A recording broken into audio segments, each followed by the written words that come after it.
হাদির খুনিদের ব্যাপারে নতুন তথ্য দিলেন স্বরাষ্ট্র উপদেষ্টা জাহাঙ্গীর আলম চৌধুরী।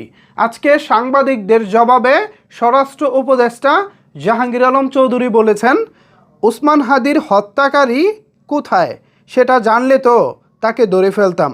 সে দেশে আছে নাকি দেশের বাইরে চলে গেছে সে বিষয়ে তথ্য নেই বলতেছেন জাহাঙ্গীর আলম চৌধুরী, স্বরাষ্ট্র উপদেষ্টা।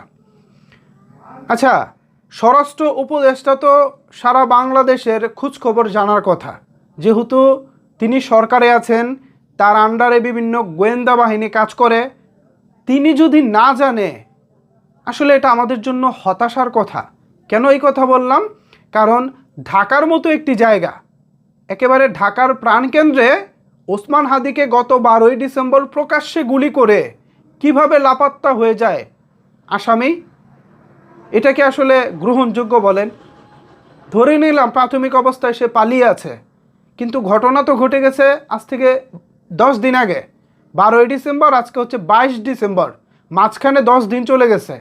এই 10 দিনেও তাকে ধরা গেল না। সে কোথায় আছে কিচ্ছু জানে না সরকার। তাহলে গোয়েন্দা বাহিনীগুলো আসলে কি করতেছে?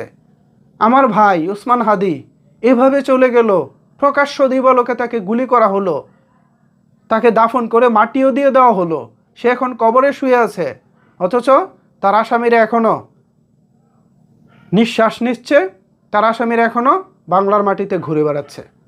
প্লিজ মাননীয় স্বরাষ্ট্র উপদেষ্টা, তাড়াতাড়ি কিছু একটা করুন। আমরা হতাশ হয়ে যাচ্ছি, আমাদেরকে আর হতাশ করবেন না।